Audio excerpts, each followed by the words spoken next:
Okay. नमस्कार प्यारे विद्यार्थियों, लक्ष्य क्लासेस बालोतरा की यूट्यूब चैनल में आप सभी का स्वागत है।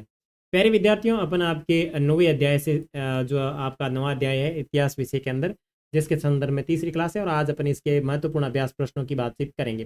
तो मोबाइल को आड़ा कर लीजिएगा और क्वालिटी बढ़ा लीजिएगा और वॉल्यूम तेज कर लीजिएगा ताकि आपको सारी चीज़ें स्पष्ट तरीके से सुनाई दे। चलिए क्लास को शुरू करते हैं।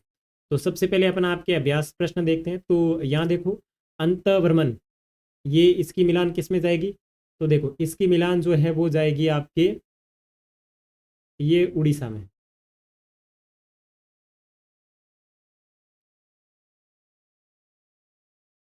इसका जो संबंध है वो किससे है? ये 1 मिनट के लिए बफरिंग हो रहा है, रुक देते हैं। ठीक है ना, तब तक आप अपनी जो बुक है वगैरह ओपन कर लीजिए। ठीक है ना, चलो अब हो गया है। ये चला जाएगा उड़ीसा में। ठीक है, उसके बाद में ये हो जाएगा आपके जगन्नाथ। तो जगन्नाथ का मंदिर कहाँ है? तो जगन्नाथ का मंदिर है पुरी में। उसके बाद में महोदयपुरम, ये कहाँ हो जाएगा? केरल में। लीला तिलकम, ये कहाँ चला जाएगा? ये चला जाएगा आपके कांगड़ा। और मंगल काव्य, ये चला जाएगा आपके बंगाल।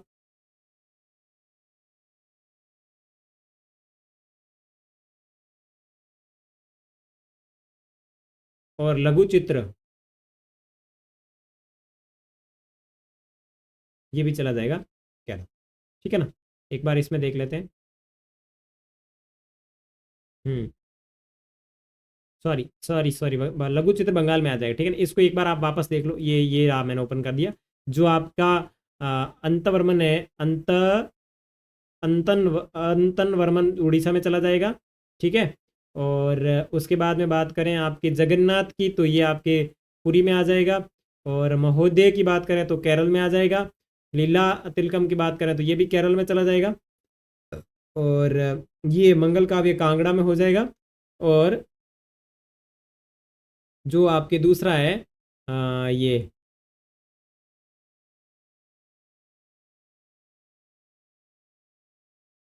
लघु चित्र, ये आपके बंगाल में चले जाएगा। उसके बाद में दूसरा प्रश्न है, मणिपर्वालम क्या है? इस भाषा में लिखी पुस्तक का नाम क्या है? देखो, मणिपर्वालम, देखो ये दो भाषाओं संस्कृत तथा क्षेत्रीय भाषा की सम्मिलित शैली है।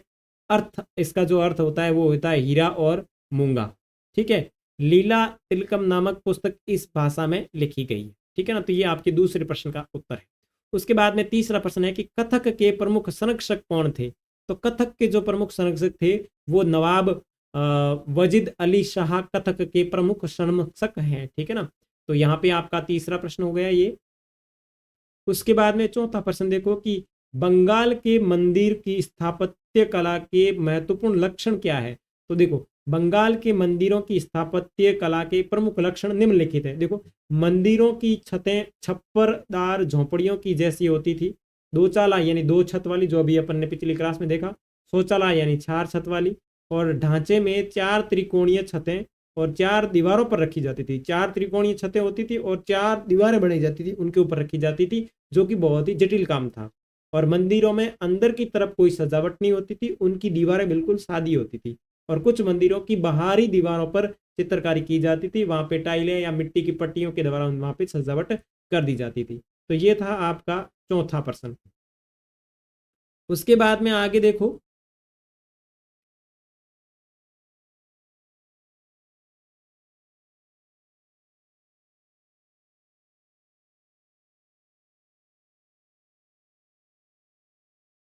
5वां प्रश्न, चारण भाट ने सूरवीरों की उपलब्धियों की उद्घोषणा क्यों की? देखो, चारण भाटों ने सूरवीरों की उपलब्धियों की घोषणा के कारण निम्नलिखित है। देखो, चारण भाटों द्वारा कविताओं और गीत गाए गए हैं। सूरवीरों की याद में उन्हें इनमें सुरक्षित रखते थे और इनमें इससे सूरवीरों की याद सालों साल तक लोगों के दिलों में रहेगी। और उनके माध्यम से उनके अंदर की वीरता और वीरवान बनने की लालसा बनी रहेगी, जिसके माध्यम से सूरवीर सदैव लोगों के दिलों में जीवित रहते थे। चारण भाट ये सब यह उम्मीद की जाती थी कि बाकी लोगों को सूरवीरों का अनुगमन करने के लिए प्रेरित करेंगे, जिससे यह सब तबके के लोग इसमें शामिल हो जाते हैं और समाज की उन्नति हो। उनके अंदर भी समाज के अच्छे नागरिक होने और सूरवीर होने की चाहत बनी रहे। तो इसमें ये बताया गया था कि जो चारण लोग थे या चारण या भाट लोग जो थे वो सूरवीरों का गुणगान क्यों करते थे, तो वो उसकी बातचीत की गई है। आगे देखो कि हम जनसाधारण की तुलना में शासकों के सांस्कृतिक रीति रिवाजों के बारे में बहुत अधिक क्यों नहीं जानते। देखो, प्रशासकों की याद में जो स्मारकों का निर्माण हुआ जिनमें हम उनकी संस्कृति के रीति रिवाजों के बारे में पता चलता है। शासकों की सांस्कृतिक गतिविधियों के बारे में बहुत से ग्रंथकार और लेखकारों ने वर्णन किया है, इसलिए हमें शासकों की सांस्कृतिक रीति रिवाजों के बारे में पता चलता है। तो बहुत सारे लोग हैं उन्होंने वर्णन किया, इसलिए पता चलता। उसके बाद में देखो, विजेताओं ने पूरी स्थित जगन्नाथ के मंदिर पर नियंत्रण प्राप्त करने के प्रयत्न क्यों किए। देखो, पूरी जो आपके उड़ीसा के अंदर स्थित जगन्नाथ मंदिर को तीर्थ स्थल का महत्व प्राप्त हुआ, इसके बाद ही राजनीतिक लोग तथा सत्ता में जो लोग थे वे अपना नियंत्रण उस पर करने की कोशिश में लगे। उनका विचार ये था कि अगर उस पर नियंत्रण कर लिया गया तो स्थानीय जनता पर उनका जो शासन है वो स्वीकार कर लिया जाएगा, जो कि मैंने आपको क्लास के अंदर बताया था। ठीक है ना।